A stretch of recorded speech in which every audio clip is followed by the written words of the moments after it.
and good morning this February the 8th, 20,325. This is log entry number 3144. I'm the deaf writer, captain of the starship Pentameter. A year ago I was kidnapped and transported 1 billion light years into space. For reasons unknown, deep thought, an alien intelligence that survives in deep space presented me with this ship and told me to seek my destiny, whatever that might mean. It turns out my kidnapping occurred just as a monumental disaster struck my homeworld, and I am now the last human being alive, seeking to preserve human culture by broadcasting poetry into the galaxy once a week. Unfortunately, this week we are crash-landed on a rather barren little planet. The Krell Empire shot us down last time we were speaking, so we're going to have to do our best from where we are. The Krell are currently in orbit around this little planet, trying to find us. But the show will go on. Just as an aside, I'm not sure about giving machines human personalities. Last week, the navigation system proposed to me. It said we were a match made in the stars. I politely declined, saying I needed more space.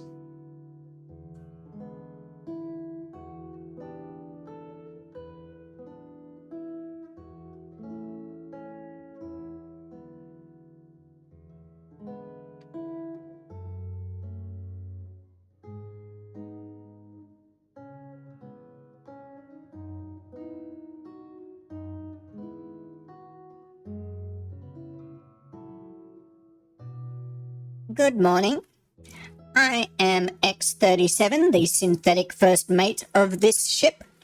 Our journey through space has taken us to many unusual places where we have seen many unusual life forms. The ant creatures of Milos 3 never get sick. It's because of their antibodies. My captain is the last human being in the galaxy.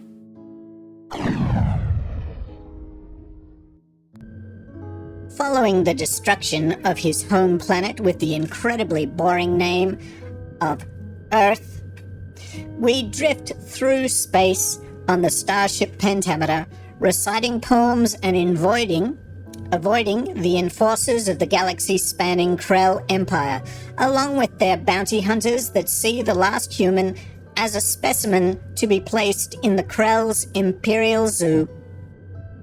At the moment, we are sheltering on an alien world, trying to conduct repairs after being shot down by a Krell bounty hunter.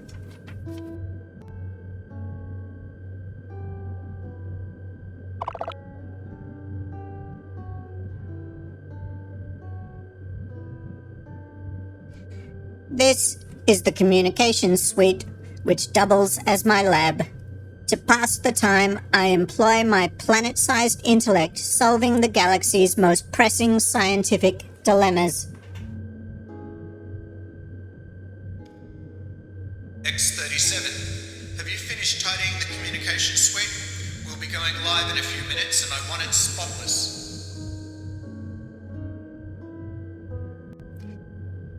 Sure, boss. Everything is shipshape and squared away.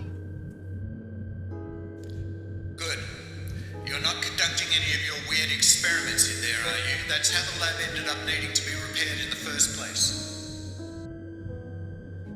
No. Everything is fine. You banned me from ever using the communication suite for experiments again, remember? Alright, I'll be there soon.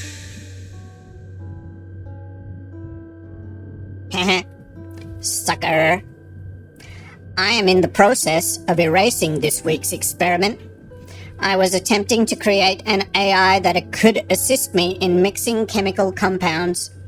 Unfortunately, we couldn't get along. We just didn't have the chemistry. Uh-oh, something's wrong. I think I'd better leave.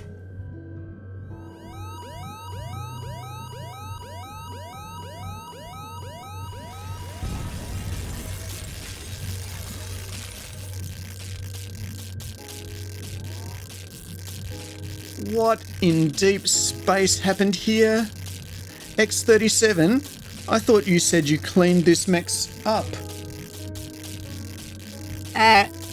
Sorry, I can't hear you. Some glitch.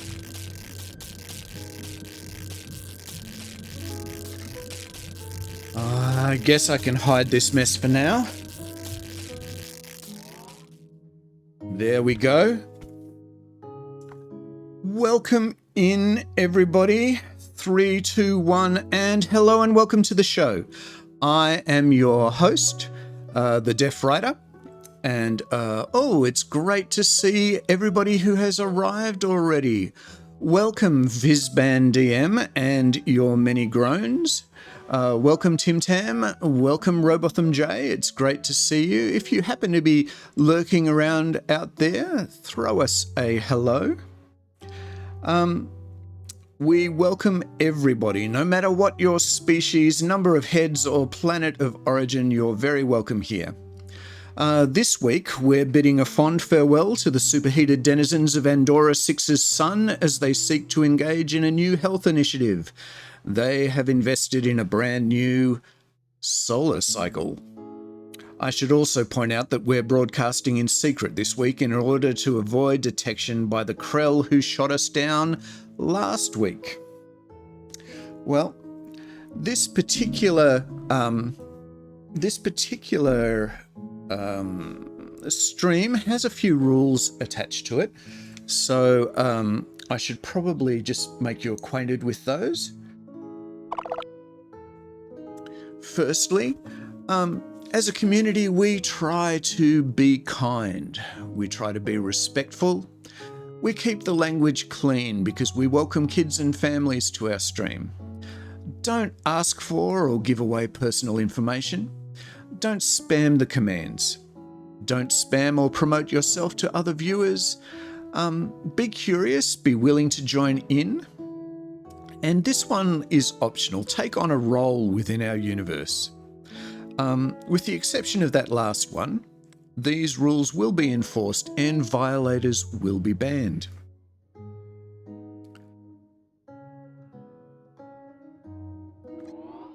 We also have some interactive commands that you might want to take a look at. You can see them in the chat by typing !W commands, but we also have them listed here for you now. Some commands that are a bit fun to throw up on the screen include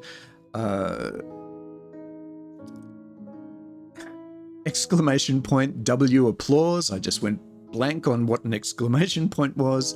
!W on fire. !W party. !W wow.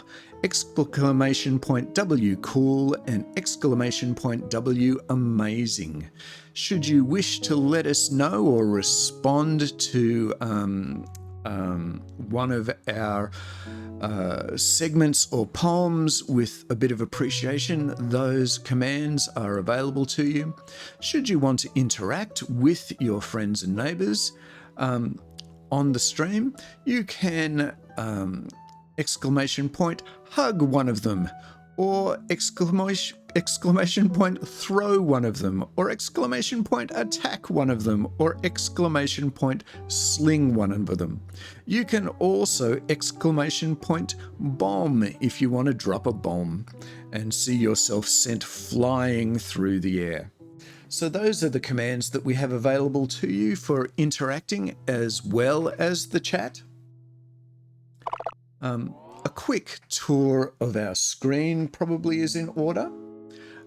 Over here is our chat where you can see some poetry requests have been added to our list.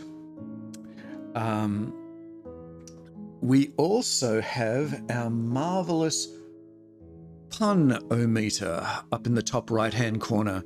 The pun-o-meter is where you can see, well, if anybody makes a pun, I will award a star for that pun, and we will see if we can get 5 stars worth of puns in today's show.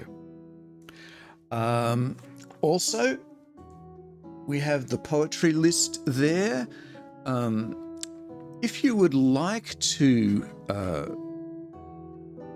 suggest a poem, request a poem, you can go to Weird World Studios song list, and Robotham J is going to put up the link to the song list right now.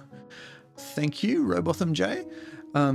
By following that link and clicking on login with Twitch, you can make requests from our 135 different poems that we have available to us. So please feel free to make use of this list and request poems.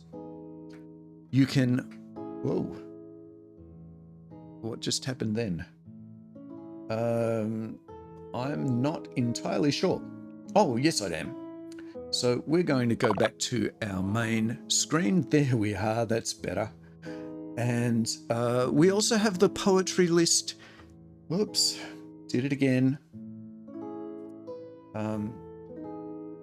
Back to the main screen. Doesn't seem to matter how much I practice, I still press the wrong buttons regularly. So here you can find our poem request list in our main screen as well. This week, our poet of the week, our featured poet, is Mr. A.D. Hope, an Australian poet. With that, I would invite anybody that happens to be lurking in the background to pop in and say hi, give us a hello in our chat, and also I'd love it if you're willing to give us a follow. We are now at 31 followers, and that means I only have to get 19 more followers to achieve affiliate status.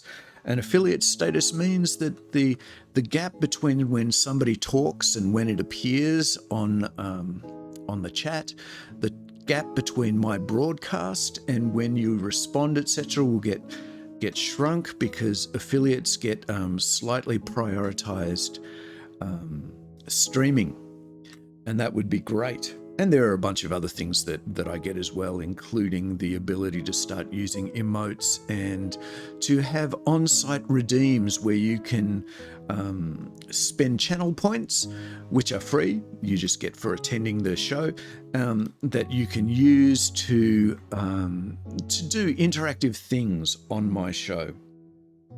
Okie doke, let's get started. That was a lot of housekeeping, wasn't it? Let's get started.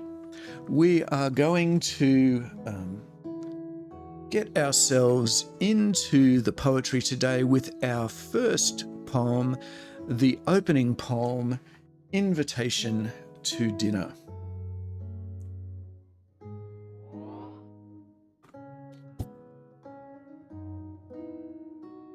And let's see if we can find it by working our way through the presentation to the right place. Welcome, everybody. I hope you're all having a good day today. We've got storms crashing about over us at the moment, and there are all kinds of repairs being made to the ship, so it's very noisy around here. But I hope at whatever planet you're on, that things are going well. Feel free to drop into the chat what planet you are actually from. That would be really great to know. And I have a little book that I'm keeping of everybody's location. And I'm even going to be illustrating the different races that come and visit us from time to time. So should you wish to have your race illustrated by me, please Let me know where in the universe you are from and maybe a little bit of a description of your particular race. Okay, moving on to the invitation to dinner. Our official, unofficial poem. Here we go. Welcome poem to our show. It occurred to me that poetry and food is something that should be enjoyed and savoured with some wine. And so I ask you out to dine with friends, of course, and I, your host, will beg your company the most, for were you to absent yourself, there's not enough of worldly wealth to compensate me for the grief of losing your good company. And that was the invitation to dinner, our first poem of the day.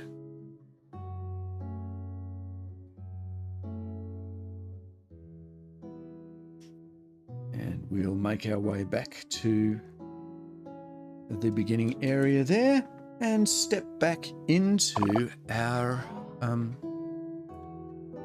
communication suite where I can see the chat. What's been happening in the chat? We're from Capital Planet Barton 46. Our race is obviously two-headed. Fizzban DM, of course, a two-headed race from Barton 46. Well, thank you for introducing yourself here. I can see a comment about steel melting heat. I'm not sure what that one was about. It's just about to disappear off the top of my screen here, but I think you guys get to see a little bit more than I do. Fizzban DM requested Nemesis. The song list is located and hopefully open. Did we turn the song list on? Have we opened the song list? Robotham J, one of my marvelous mods. Storms and noise is better than steel melting heat. Yes, it is. And yes, the song list is working. Great. Okay. Well, I can hear X37 coming along.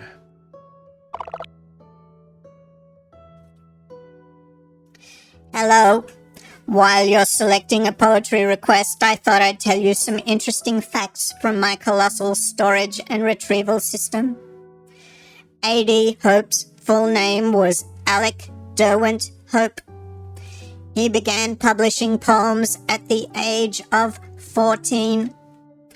While traditional in structure, his poems tended to be modernist and satirical.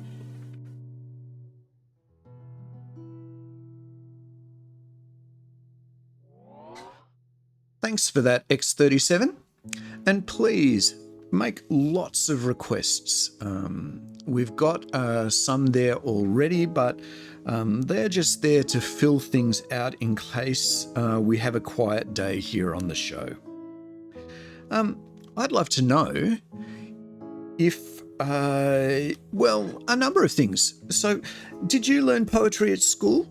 How were you taught? Did you read poems or were they read to you? Did you get to write poetry? Were you required to memorize and recite poems? Did you enjoy poetry at school? Tell me a little, just a sentence or two, about your experience of poetry in your school years. I'd be really interested to hear this. And we're going to jump into another poem now. The poem is from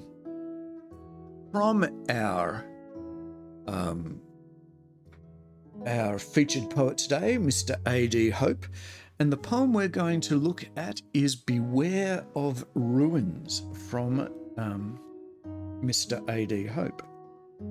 So we'll find our way to Mr. Hope's pages. And there they are. And we're going to do Beware of Ruins, written in 1965 by Mr. A.D. Hope.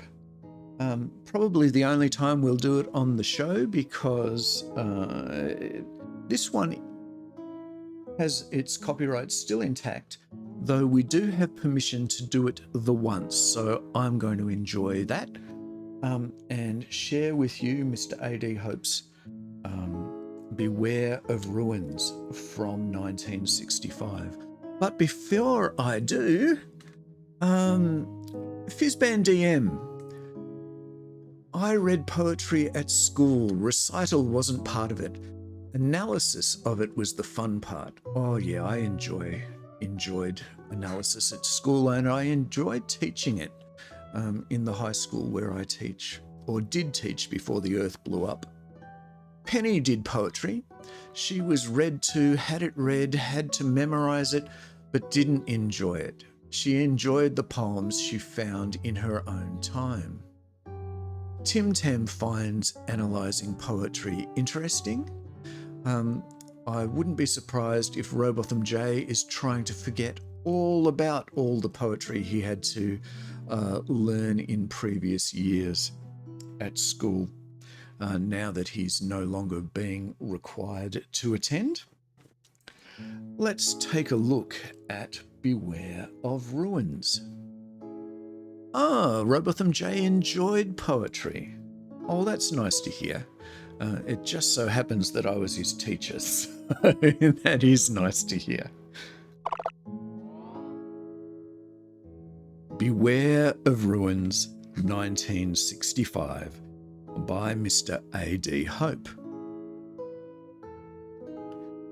Beware of ruins, they have a treacherous charm. Insidious echoes lurk among their stones. That scummy pool was where the fountain soared. The cedar-footed figure whose white arm beckons you is a mock-up of dry bones, and not, as you believe, your love restored. The moonlight lends her grace, but have a care. Behind her waits the fairy Melusine. The sun whose beams refract died years ago. The moat has a romantic air, but it is choked with nettles and obscene, and phallic fungi rot there as they grow. Beware of ruins, the heart is apt to make monstrous assumptions on the unburied past. Though cleverly restored, the Tudor tower is spurious, the facade a fake, whose new face is a death mask of the last, despairing effort before it all went sour. There are ruins too of a less obvious kind. I go back, cannot believe my eyes. The place is just as I recall. The fire is lit, the table laid, bed warmed I find. My former world intact, but not, alas, the man I was when I was part of it. And that was Beware of Ruins by A.D. Hope.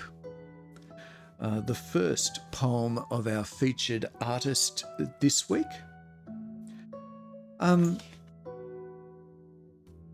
Not ideally read just then. I kind of messed up the rhythm and the rhyme, so not the greatest effort, but we had a go and we gave it our best shot. I hope you enjoyed some of the thoughts that it contained. Hello, boss.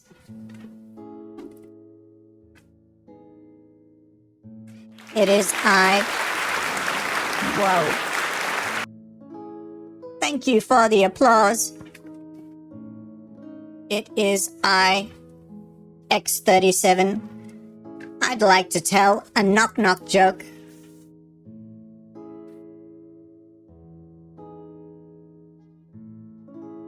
All right, here we go. Let's hear your knock-knock joke. I do hope they are a little better than they were last week. Knock, knock. Who's there? Pooch. Oh dear. Pooch who? Put your hat on. It's raining outside. Oh, that was really, really awful, I have to say. Awful.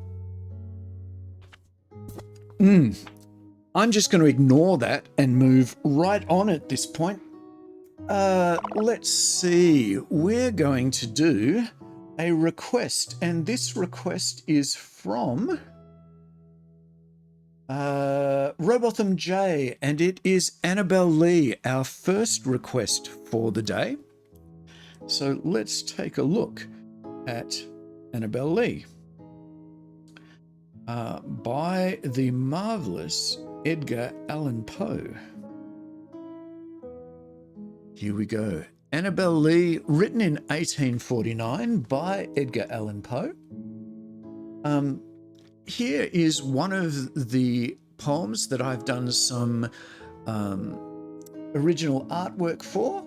So we have here the Angel of Death featured in this poem, somewhat obliquely, I must admit, as well as an illustration of Mr. Poe and his wild-eyed look as well. So I hope you enjoy hearing from Edgar Allan Poe today. Here we go. It was many and many a year ago, in a kingdom by the sea, that a maiden there lived who you may know by the name of Annabelle Lee. And this maiden, she lived with no other thought than to be loved and loved by me. I was a child and she was a child in this kingdom by the sea, but we loved with a love that was more than love, I and my Annabelle Lee, with a love that the winged seraphs of heaven coveted her and me. And this was the reason that, long ago, in this kingdom by the sea, a wind blew out of a cloud, chilling my beautiful Annabelle Lee, so that her high-born kinsman came and bore her away from me, to shut her up in a sepulchre in this kingdom by the sea. The angels, not half so happy in heaven, went envying her and me. Yes, that was the reason, as all men know, in this kingdom by the sea, that the wind came out of the cloud by night, chilling and killing my Annabelle Lee. But our love, it was stronger by far than the love of those who were older than we, of many far wiser than we. And neither the angels in heaven above nor the demons down under the sea can ever dissever my soul from the soul of the beautiful Annabelle Lee. For the moon never beams without bringing me dreams of the beautiful Annabelle Lee, and the stars never rise but I feel the bright eyes of the beautiful Annabelle Lee. And so all the night tide I lie down by the side of my darling, my life and my bride, in her sepulchre there by the sea, in her tomb by the sounding sea. And that was the incredibly creepy Annabelle Lee by Edgar Allan Poe. I hope you enjoyed that. As we return to the communication suite to see what's been said in the chat. Sorry about the timing of the applause. No problem at all. It was really exciting to actually get some applause for that particular poem.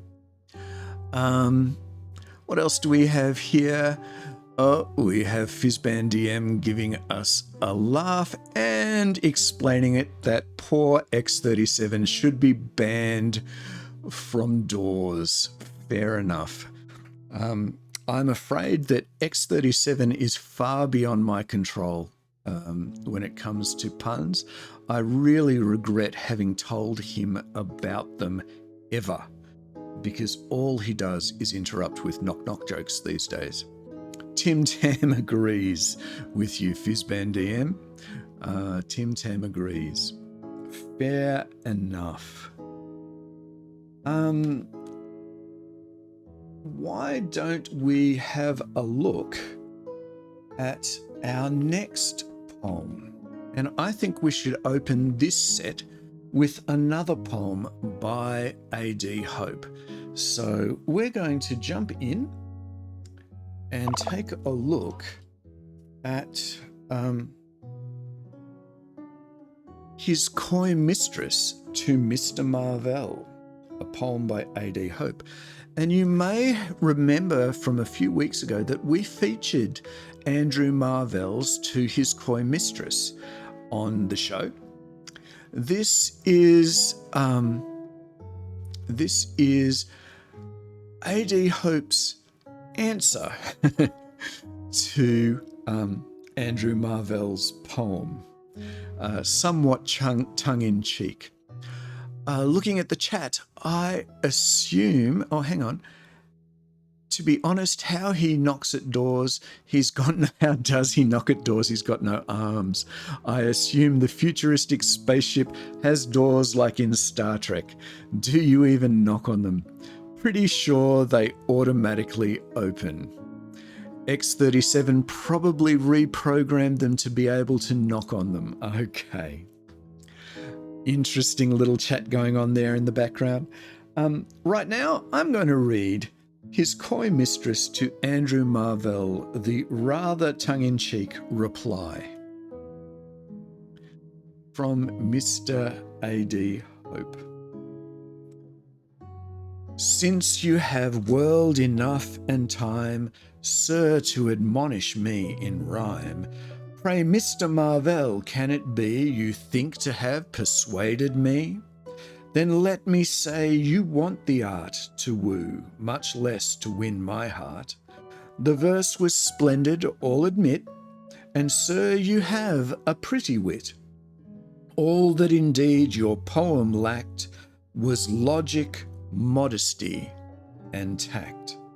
Slight faults and ones to which I own your sex is generally prone, but though you lose your labour, I shall not refuse you a reply. First, for the language you employ, a term I deprecate is coy. The ill-bred miss, the bird-brain Jill, may simper and be coy at will. A lady, sir, as you will find, keeps counsel, or she speaks her mind, means what she says and scorns to fence and palter with feigned innocence. The ambiguous mistress next you set beside this graceless epithet. Coy mistress, sir, who gave you leave to wear my heart upon your sleeve? Or to imply, as sure you do, I had no other choice than you, and must remain upon the shelf unless I should bestir myself? Shall I be moved to love you, pray, by hints that I must soon decay? No woman's won by being told how quickly she is growing old, nor will such ploys, when all is said, serve to stampede us into bed.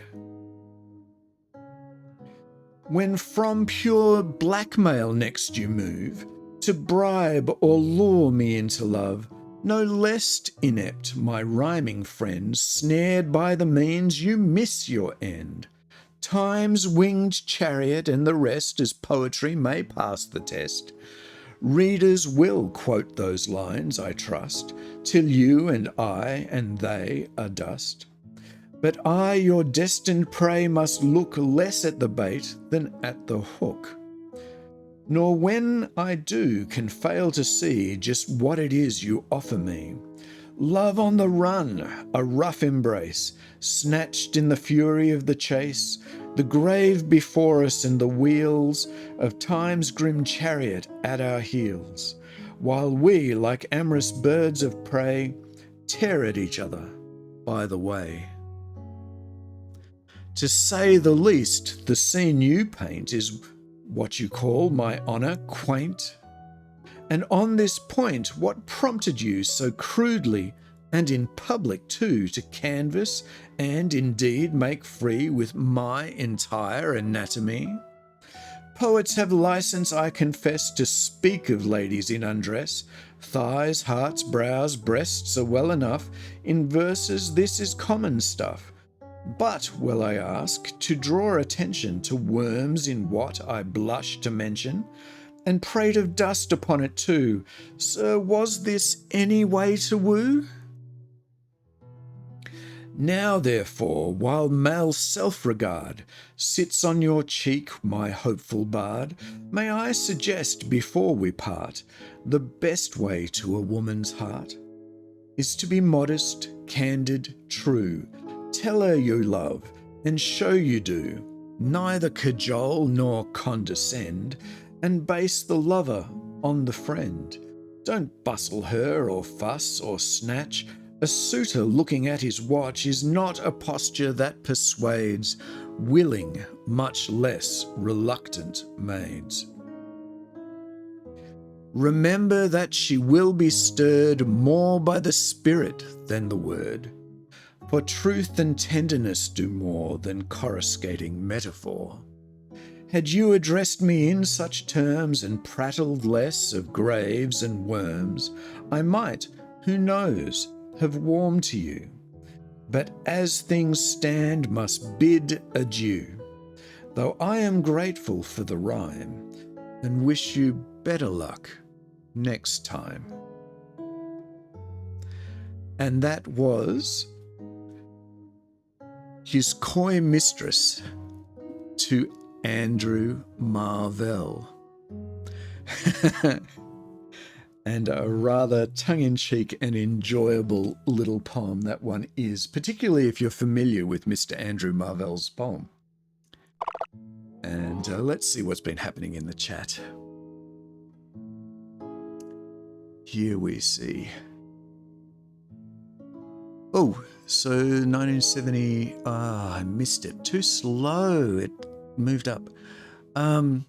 Reminds me of Professor Elemental, circa 1970s diss track. Yes. Robotham J on the same page. Fetch AD Hope's fighting trousers. Tang Andrew Marvell getting destroyed. Poem summary.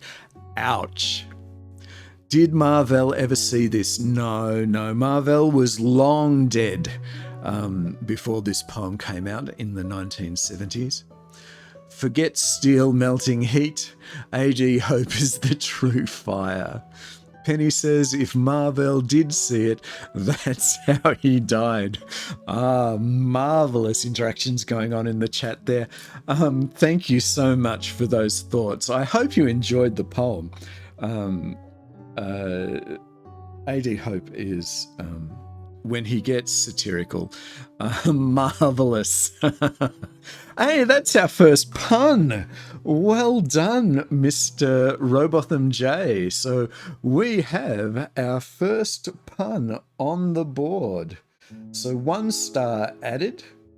And check in the punometer there. There it is. 1 star added for Robotham J, the first pun of the day. Much appreciated, Robotham J. And Mr. Robotham J is catching stars down the bottom of the screen. Okie dokie, let's see what is coming next. Oh, X37 wants to give us some more information about AD Hope. So here we go.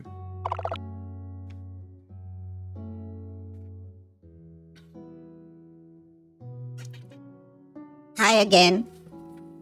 While you're selecting a poetry request, I thought I'd tell you some more interesting facts about A.D. Hope. Though born in Australia, A.D. Hope studied at Oxford and majored in philosophy and psychology and English. He studied under such great names as C.S. Lewis, J.R.R. Tolkien, C.T. Onions, and C.L. Wren. He was a professional psychologist, literary critic, and professor of English throughout his adult years.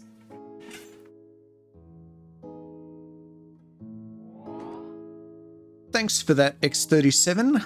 I gotta say, I like your bits of information and enjoy them a little bit more than those dreadful puns of yours. Okay, let's have a look at what else is on our list. Nemesis. Nemesis. I think that is a poem by H.P. Lovecraft and has been requested by Fizzban DM. Oh, thank you, Fizzban DM. Let's do Nemesis.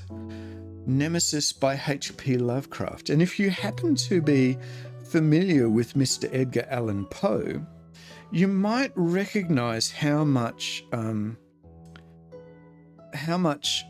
Nemesis owes to Mr. Poe's poetry. There are little references to it scattered throughout. Nemesis was written in 1918 and was written by Mr. H.P. Lovecraft. Let's jump on in to where we can all see the text more easily. What just happened? Oh dear. The poetry toggle went wrong. Doesn't matter how much I practice, I am very clumsy in hitting the right buttons. Oh, dear, dear, dear, dear, dear. Here we go. Poetry toggle. And we're back. Okay. Nemesis by H.P. Lovecraft. This one has a bit of art that I've created. One of my favorite pictures, actually, of Nemesis, the blind goddess of justice. Here we go. Through the ghoul-guarded gateways of slumber, past the wan-mooned abysses of night, I have lived all my lives without number. I have sounded all things with my sight. And I struggle and shriek ere the daybreak, being driven to madness with fright. I have whirled with the earth at the dawning, when the sky was a vaporous flame. I have seen the dark universe yawning, where the black planets roll without aim, where they roll in their horror unheeded, without knowledge or lustre or name. I had drifted o'er seas without ending, under sinister grey clouded skies, that the many-forked lightning is rending, that resound with hysterical cries, with the moans of invisible demons that out of the green waters rise. I have plunged like a deer through the arches of the hoary primordial grove, where the oaks feel the presence that marches and stalks on where no spirit dares rove. And I flee from a thing that surrounds me and leers through dead branches above. I have stumbled by cave-ridden mountains that rise barren and bleak from the plain. I have drunk of the fog-fetid fountains that ooze down to marsh and the main. And in hot cursed tarns I have seen things I care not to gaze on again. I have scanned the vast ivy-clad palace. I have trod its untenanted hall, where the moon writhing up from the valleys shows the tapestried things on the wall. Strange figures discordantly woven, which I cannot endure to recall. I have peered from the casement in wonder at the mouldering meadows around, at the many-roofed village laid under the curse of a grave-girdled ground, and from rows of white urn-cavern marble, I listened intently for sound. I have haunted the tombs of the ages. I have flown on the pinions of fear, where the smoke-belching Erebus rages, where the jockels loom snow-clad and drear, and in realms where the sun of the desert consumes what it never can cheer. I was old when the pharaohs first mounted the jewel-decked throne by the Nile. I was old in those epochs uncounted, when I and I only was vile, and man yet untainted and happy dwelt in bliss on the far Arctic isle. Oh, great was the sin of my spirit, and great is the reach of its doom. Not the pity of heaven can cheer it, nor can respite be found in the tomb. Down the infinite eons come beating the wings of unmerciful gloom. Through the ghoul-guarded gateways of slumber, past the wan-mooned abysses of night, I have lived all my lives without number. I have sounded all things with my sight, and I struggle and shriek ere the daybreak, being driven to madness with fright. And that was Nemesis by Mr. H.P. Lovecraft. Thank you for that request, Fizzban DM. That, and we go back to the room, to our communications suite. Let's see what's been happening in the chat. Robotham J has 5 from the jump catch game. Yes, nice catch. Requested Puppy and I coming up. Oh, great. Tim Tam requested Forgiveness. Fizzban has asked for Lycidas, John Milton. You really did that poem justice. Oh, yes. We are going to pay that pun. That pun deserves a star. We are now 2 stars on our way towards supreme pundom for today's show. So thank you for that pun, Fizzban DM. Much appreciated. Just a shout out to anybody who might be lurking out there today. Please drop by, say hello, let us know that you're there. Give us the opportunity to say hi, find out where in the universe you're from, perhaps what kind of race you belong to, what kind of creature you might be. I'm really thrilled that we are being visited by entities from the Barton system. While we're here, I might ask another question of you guys. Do you have a favourite line from a poem that you occasionally quote? Can you share that with us? Or maybe a line from a song lyric? Because what are songs if not poetry, really? But something that you quote in your household, I'd love to hear about that. We quote song lyrics all the time. And even though I don't drink coffee, I often quote from a song I learned as a child. What I want is a proper cup of coffee in a proper copper coffee pot. At those times of the day when we turn the kettle on, even if we're tea drinkers rather than coffee drinkers. So please share if there are any song lyrics or poem lines that you are inclined to use. Oh, Robotham J. Sometimes Lady Lazarus lives in your head. Out of the ash I rise with my red hair, and I eat men like air. Sylvia Plath. Excellent. Penny, when push comes to shove, you've got to do what you love, even if it's not a good idea. Okay, that one I don't recognize. Where's that from, Penny? Penny being one of the very clever heads of Fizzband DM.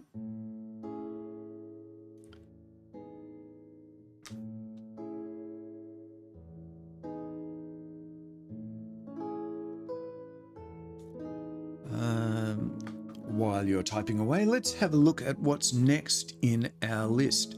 I believe we're going to do Puppy and I, which does seem to be something of a favourite on our show. It comes up fairly regularly. So let's take a look at Puppy and I. Puppy and I from 1927 by the wonderful Mr. A.A. Milne. And we have an original illustration here by me of a puppy who looks probably a bit more like a werewolf than a puppy. And I've got a picture of Mr. A.A. Milne as well that I've done for this particular poem. Oh, it's from Futurama. I like Futurama, but I really haven't seen that much of it. I must at some time get around to having a good look. I understand that it's an incredibly funny show. Incredibly funny is what I have been told. With lots of very smart humour in it. So here we go. Puppy and I for... Who requested this one? For Robotham J. So, Puppy and I for Robotham J. I met a man as I went walking. We got talking, man and I. Where are you going to, man? I said to the man as he went by. Down to the village to get some bread. Will you come with me? No, not I. I met a horse as I went walking. We got talking, horse and I. Where are you going to, horse, today? I said to the horse as he went by. Down to the village to get some hay. Will you come with me? No, not I. I met a woman as I went walking. We got talking, woman and I. Where are you going to, woman, so early? I said to the woman as she went by. Down to the village to get some barley. Will you come with me? No, not I. I met some rabbits as I went walking. We got talking, rabbits and I. Where are you going in your brown fur coats? I said to the rabbits as they went by. Down to the village to get some oats. Will you come with us? No, not I. I met a puppy as I went walking. We got talking, puppy and I. Where are you going this nice fine day? I said to the puppy as he went by. Up to the hills to roll and play. I'll come with you, puppy, said I.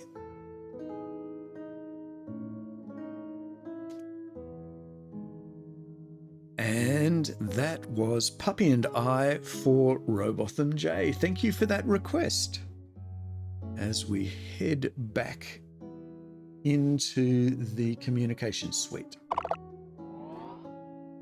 Here we are. What's been happening in the chat? Fizzbandiem, when he's talking to the horse, his response should be neigh. Okay, yep, I'm going to pay that. There is our third star of the day in terms of puns. Well done, Fizzbandiem. Taking us just that little further towards our 5-star goal for today's stream. Let's see, what are we up to now? Uh-oh. I can hear the sound of an approaching robot. Hello. I am looking forward to doing another knock-knock joke, and hopefully doing so without moving the avatar's mouth. Okay. We seem to be working again. That's good. X37, if you're going to do your knock-knock joke, do it now. Knock-knock. Who's there? Hammond. Hammond who? Ham and cheese make a great sandwich. You just go away now. Go away. Don't come back for a little while. Okay? We have another poem to do from our request list. So let's get into the poem Forgiveness, otherwise known as Alexander Beetle, another A.A. Milne poem, and one that was added not very long ago. So let's jump on in and take a look at what we have here. Imagine I get the star with that. Attack requires a valid... Oh, I see. So playing in the game down the bottom there, no problem. What? Only 5 watts. I'm not terribly bright. Forgiveness, Alexander Beetle. There we are. Let's toggle into our screen. And a piece of original art, but totally unrelated to the poem. Forgiveness, otherwise known as Alexander Beetle, was written in 1927 by Mr. A.A. Milne. I found a little beetle, so that Beetle was his name, and I called him Alexander, and he answered just the same. I put him in a matchbox, and I kept him all the day. And Nanny let my beetle out. Yes, Nanny let my beetle out. She went and let my beetle out, and Beetle ran away. She said she didn't mean it, and I never said she did. She said she wanted matches, and she just took off the lid. She said that she was sorry, but it's difficult to catch an excited sort of beetle you've mistaken for a match. She said that she was sorry, and I really mustn't mind, as there's lots and lots of beetles which she's certain we could find if we looked about the garden for the holes where beetles hid, and we'd get another matchbox and write Beetle on the lid. We went to all the places which a beetle might be near, and we made the sort of noises which a beetle likes to hear. And I saw a kind of something, and I gave a sort of shout. A beetle house, and Alexander Beetle coming out. It was Alexander Beetle, I'm as certain as can be. And he had a sort of look as if he thought, it must be me. And he had a sort of look as if he thought he ought to say, I'm very, very sorry that I tried to run away. And Nanny's very sorry too, for you know what she did. And she's writing Alexander very blackly on the lid. So Nan and me are friends because it's difficult to catch an excited Alexander you've mistaken for a match. And that was Forgiveness, otherwise known as Alexander Beetle by A. Milne for Tim Tam today. For Tim Tam this day. Let's have a look at our third set today. And for our third set, we're going to start with one of my favourite A.D. Hope poems. And I really, really can't get enough of this one. I really love it. I have loved it since I first heard it back in high school. The Death of the Bird by Mr. A.D. Hope, our featured poet for today, with a little bit of original art by me, the bird there, and of course our picture of Mr. A.D. Hope himself.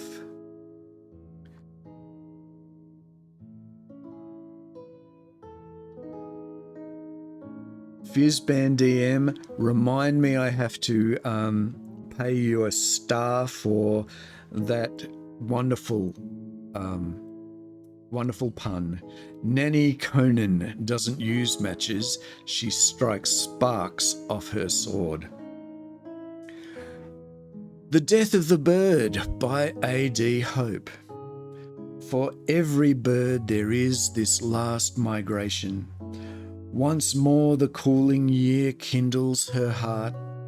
With a warm passage to the summer station, love pricks the course in lights across the chart. Year after year, a speck on the map divided by a whole hemisphere summons her to come. Season after season, sure and safely guided. Going away, she is also coming home.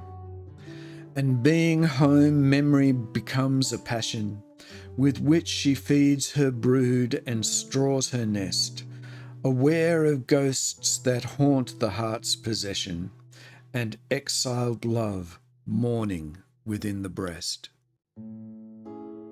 The sands are green with a mirage of valleys, the palm tree casts a shadow not its own. Down the long architrave of temple or palace blows a cool air from moorland scarps of stone. And day by day the whisper of love grows stronger, that delicate voice more urgent with despair. Custom and fear constraining her no longer, drives her at last on the waste leagues of air.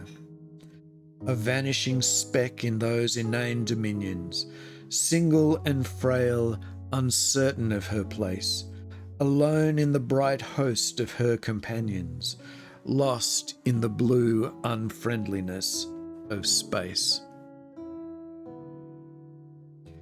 She feels it close now, the appointed season. The invisible thread is broken as she flies. Suddenly, without warning, without reason, the guiding spark of instinct winks and dies. Try as she will, the trackless world delivers no way, the wilderness of light, no sign. Immense, complex contours of hills and rivers mock her small wisdom with their vast design. The darkness rises from the eastern valleys, and the winds buffet her with their hungry breath, and the great earth, with neither grief nor malice, receives the tiny burden of her death.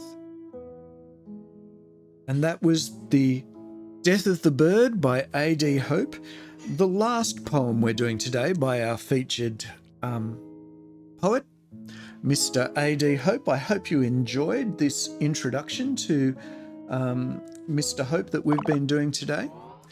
Though it's not quite over because X37 wants to give us some more little facts about Mr. Hope. So stay tuned for just a little bit longer. Over to you, X37.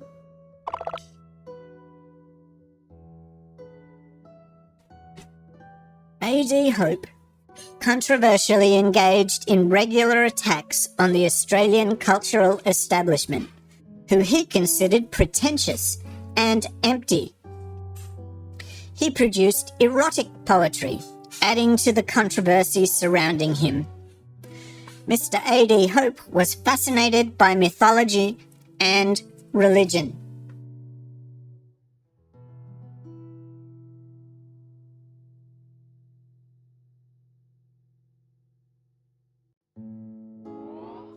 And here we are back again. Thank you for that, X37. Having some trouble with the buttons today, switching between scenes and so forth. Let's have a look at what's been happening in the chat. Just what kind of noises does a beetle like to hear anyway? The kind of noise that bugs me. Fizzband DM, you are going great guns today. Well done with another Panometer star up there for you. I actually wonder what kinds of noises a beetle might like, but I'm not going to attempt to do any right now. No, I'm not going to attempt to do any right now. Let's have a look at what else is on our list. We have Lycidas on our list. Now, I haven't practiced this poem in quite a while, and I think it might be a little bit longer than most. Let's take a look. Lycidas was written in 1638 by John Milton. And I might just, what I'm going to do is I'm just going to flick through and see how long this is, and if it's as long as my memory indicates, because if it is, we might just do part of it.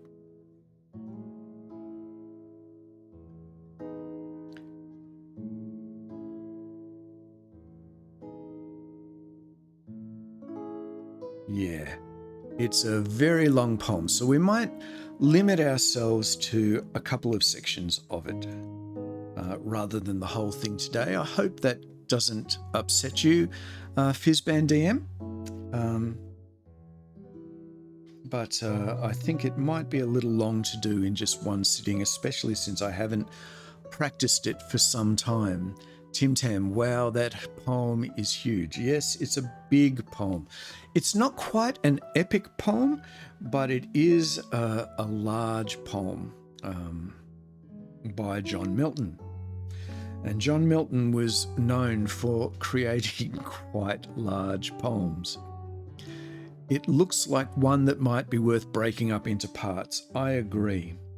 So today we're going to do the first three verses of Lycidas by John Milton.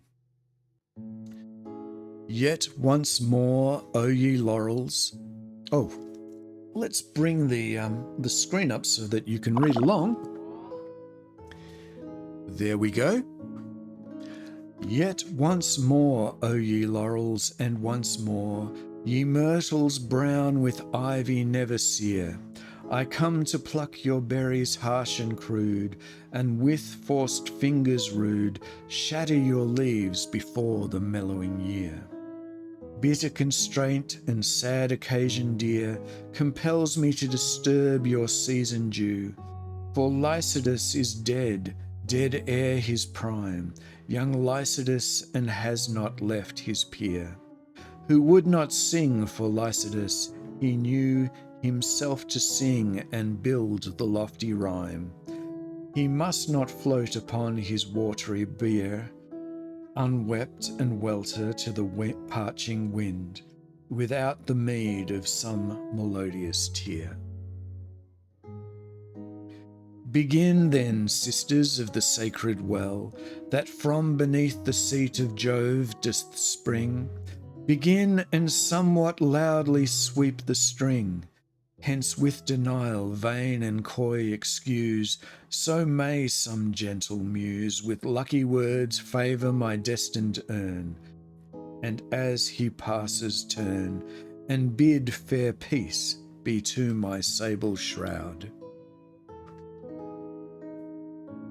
For were we nursed upon the self-same hill, fed the same flock by fountain, shade, and rill, together both ere the high lawns appeared, under the opening eyelids of the morn, we drove afield and both together heard what time the grey fly winds her sultry horn, battening our flocks with fresh dews of night, off till the star that rose at evening bright towards heaven's descent had sloped his westering wheel. Meanwhile the rural ditties were not mute, tempered to the oaten flute. Those satyrs danced and fauns with cloven heel, from the glad sounds would not be absent long, and old Demetus loved to hear our song. But oh, the heavy change now thou art gone, now thou art gone and never must return. Thee, shepherd thee, the woods and desert caves, with wild thyme and the gadding vine o'ergrown, and all their echoes mourn. The willows and the hazel copses green shall now no more be seen, fanning their joyous leaves to thy soft lays, as killing as the canker to the rose, or taint worm to the weanling herds that graze, or frost to flowers that their gay wardrobe wear, when first the white thorn blows. Such, Lycidas, thy loss to shepherd's ear. And we will stop there with Lycidas, a poem lamenting the death of the shepherd and muse, a musician, Lycidas, of Greek fame, by John Milton. And because we're not going all the way to the end, I need to go back to the beginning to find the return button. So there we go. I hope you enjoyed that. And yes, we will break it up into parts. What's a bier? A good question. A bier is kind of a bed made of sticks upon which you place corpses. Tim Tam, so I hope that helps you with a little bit of a definition. The heat's starting to really come back today. All this repair that's going on in the ship seems to be creating a lot of heat. Let's see. Okay, lots of poems use animals or nature as their subject. Can you think of a poem that you enjoy that features or highlights an animal, a bird, or other element of nature? That would be really great to hear your thoughts. Do you have a favourite poem about nature? I imagine that Robotham J, is going to say Puppy and I, but I would love to hear some other poems, perhaps poems that I haven't heard of, that I might be able to add to our list in the future. So let me know, share with us any poems that you enjoy that feature animals, birds, elements of nature of any kind. And while doing that, let's have a look. Oh, we're short of a third request poem. So I think I might choose one for myself. What poem do I feel like doing? I think that I would like to do, let's see. Thinking. I'd like to do The Tiger, but by William Blake. There it is. So I think we'll do The Tiger. I know many you haven't heard of. Many of Dickinson's poems are like that, though. Oh, well, let me know a Dickinson poem that you liked, and we might be able to add that to the list. Mending Wall makes me think of nature. Mending Wall. Who's that poem by? It's not one I'm familiar with. Who wrote Mending Wall? And while you're typing away, I will look at The Tiger by William Blake, one of my personal favourite poems. The Tiger by William Blake. Tiger, tiger, burning bright, in the forests of the night, what immortal hand or eye could frame your fearful symmetry? In what distant deeps or skies burnt the fire of your eyes? On what wings dare he aspire? What the hand dare seize the fire? And what shoulder and what art could twist the sinews of thy heart? And when thy heart began to beat, what dread hand and what dread feet? What the hammer, what the chain? In what furnace was thy brain? What the anvil, what dread grasp dare its deadly terrors clasp? When the stars threw down their spears and watered heaven with their tears, did he smile his work to see? Did he who made the lamb make thee? Tiger, tiger, burning bright in the forests of the night, what immortal hand or eye dare frame your fearful symmetry? And back we go. Let's jump in and see what's been happening in the chat. Beer, it's the last thing you drink. Oh, I think that does it. I think that pushes us over the line. 5 stars. Well done, Tim Tam, for bringing us our 5th star. Mending Wall.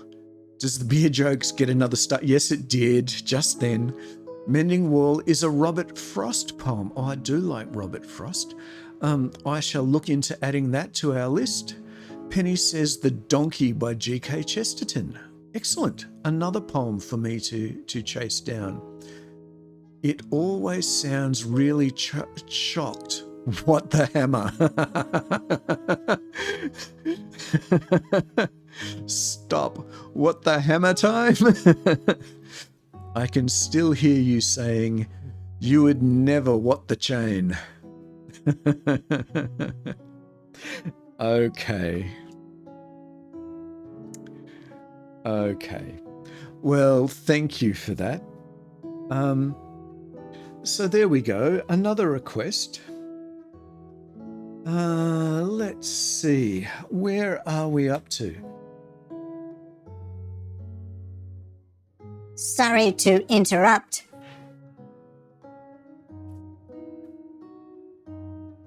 But I would like to add another knock-knock joke. Okay. Hopefully this is your last knock-knock joke for the day. Yes, it is. Knock-knock.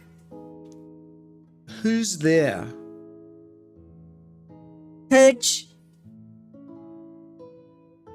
Hang on a minute. Didn't you do this one before? Oh, sorry. Getting ahead of myself. How about this? Knock-knock. Who's there? Viper. Viper who?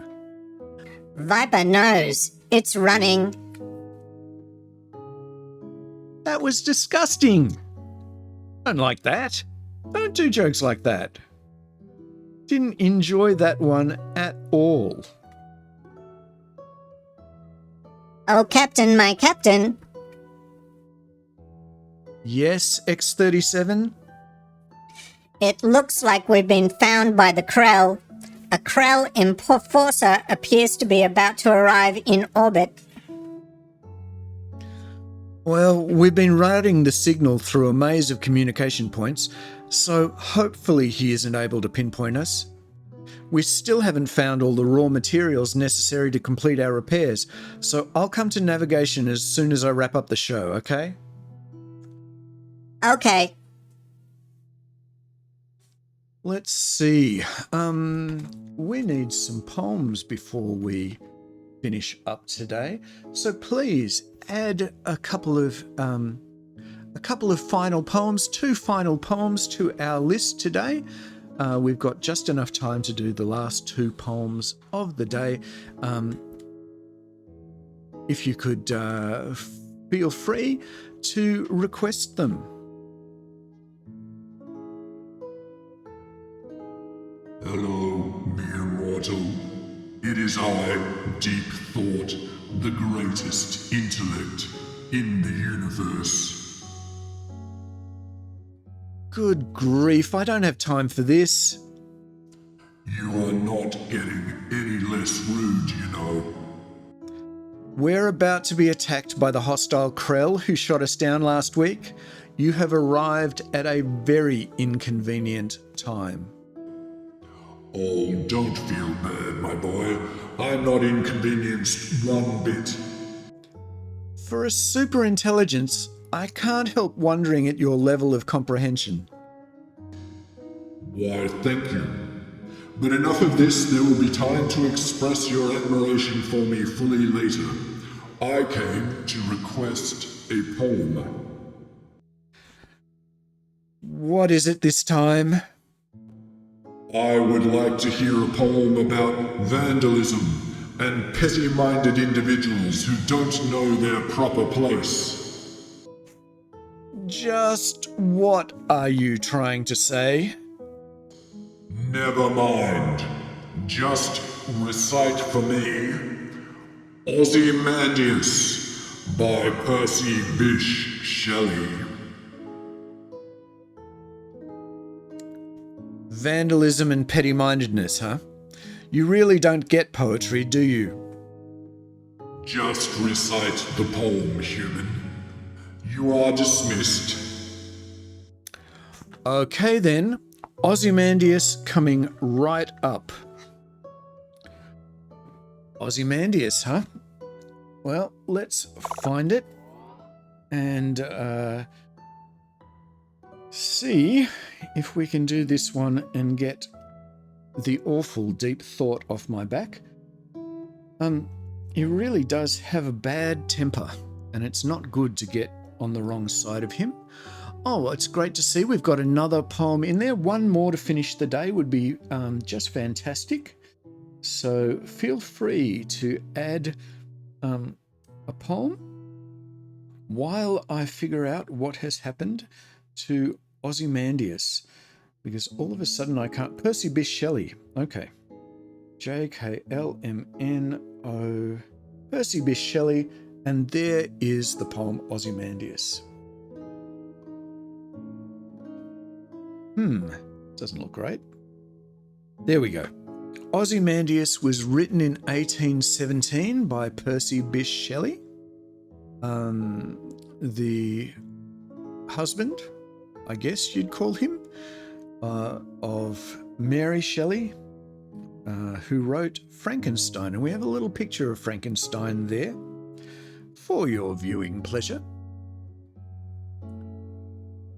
I met a traveller from an antique land who said, "Two vast and trunkless legs of stone stand in the desert. Near them on the sand, Half sunk a shattered visage lies, whose frown and wrinkled lip and sneer of cold command tell that its sculptor well those passions read, which yet survives stamped on these lifeless things, the hand that mocked them and the heart that fed. And on the pedestal these words appear: My name is Ozymandias, King of Kings. Look on my works, ye mighty, and despair. Nothing beside remains round the decay of that colossal wreck, boundless and bare. The lone and level sands stretch away. Oh boy, I've been struggling a bit today. I've been mispronouncing words and all kinds of things. I need to do a bit more practice.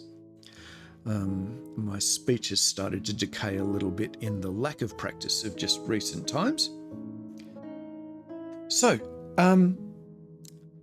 that was Ozymandias. I hope that was satisfactory.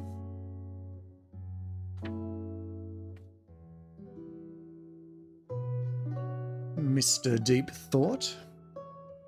Actually, now that I've read your poem, Mr. Deep Thought, I was wondering if you could answer a question for me.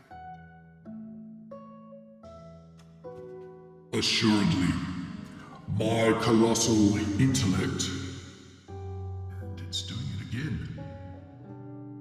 My colossal intellect divines that you wish to know how many buns are found in a baker's dozen. The answer is 13. That wasn't what I was going to ask. It wasn't? Are you sure? Quite sure. Oh well, what do you want to know? Why are the Krells so determined to chase me down like this? We're a long way outside the Empire's jurisdiction. Firstly, they are an incredibly thin-skinned race of wee grudge-bearing bureaucrats. So? So, you insulted them, publicly, on your show by calling them small. And secondly? You're very annoying. I'm actually surprised you don't have half the galaxy trying to kill you at this point. Well, thank you very much. By the way, it looks like your unwanted guests will be arriving shortly. Good grief, not again. Look, I'm going to try and get these last couple of poems done before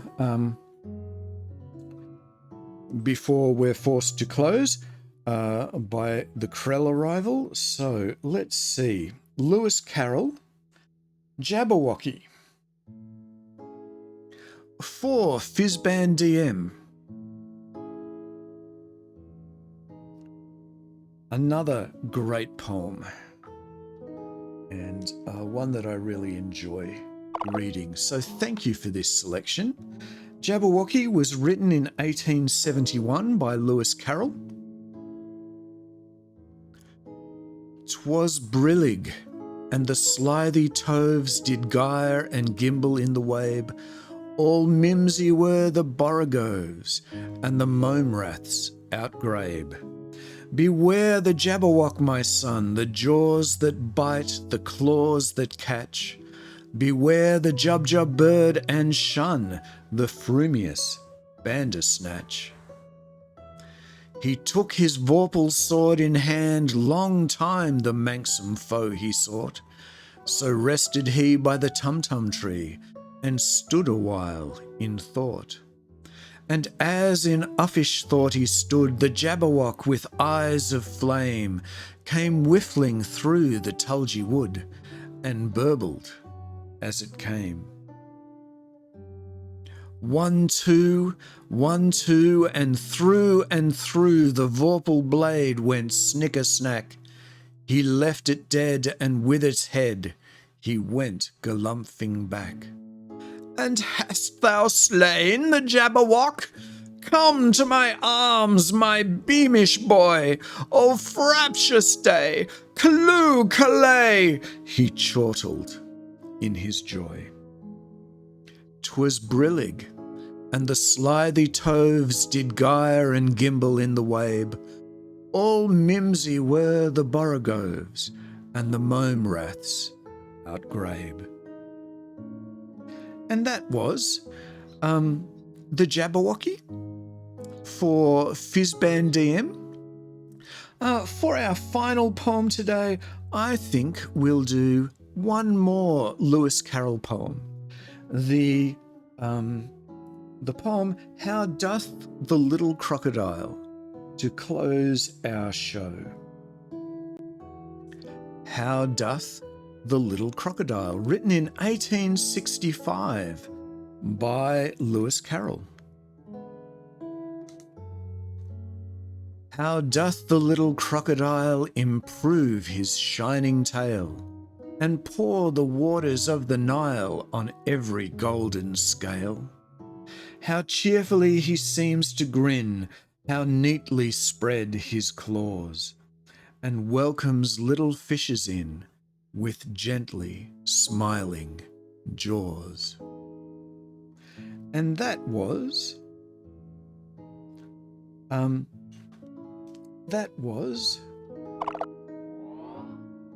How Doth the Little Crocodile, to close our show today. Oh, and thank you for the amazing Fizzband DM. I really appreciate that. It probably didn't show up in the poem screen, but I appreciate it all the same. Thank you for the thought. Thank you for the thought. Let's see.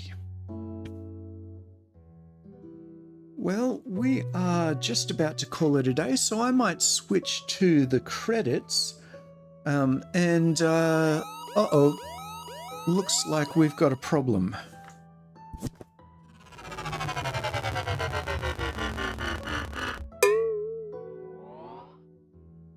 Surrender, weak human-type creature. I am a representative of the mighty Krell Empire.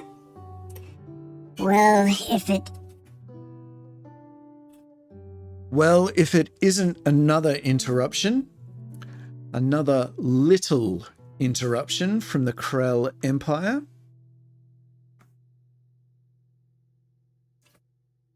I expect you to meet me in orbit, human. No comment regarding my small insult? I am choosing to be the bigger entity.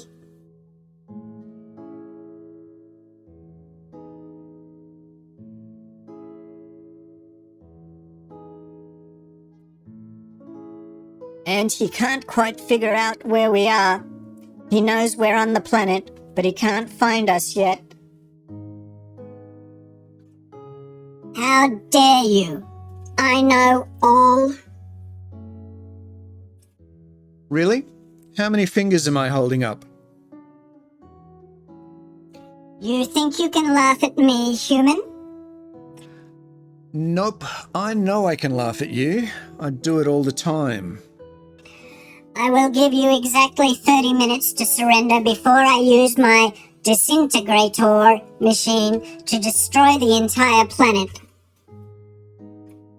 You destroy an entire ecosystem just to get at me. That's right. 30 minutes.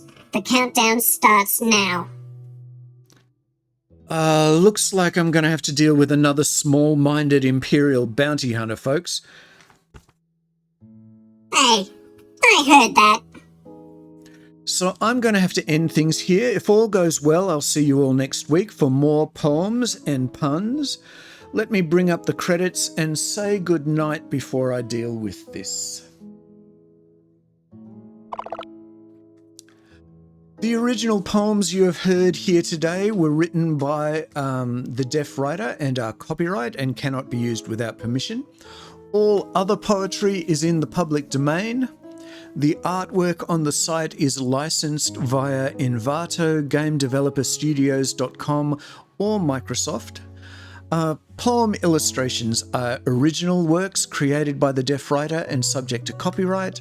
All sounds are licensed from Envato. The recording of Gymnopody is provided royalty-free by museopen.org. This production is copyright 2025. No Krell were harmed during the production of this stream. Thanks so much for joining me today. It has been great to have you all with me. Thank you especially to Fizzban DM and Timothy and Robotham J for participating in today's stream. Please feel free to send me some feedback on how you thought the show went today.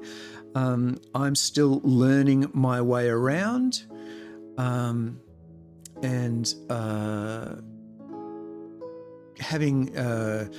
having some difficulties with the technology. We're getting the kinks out, but there are still gaps between when I press a button and when things start happening.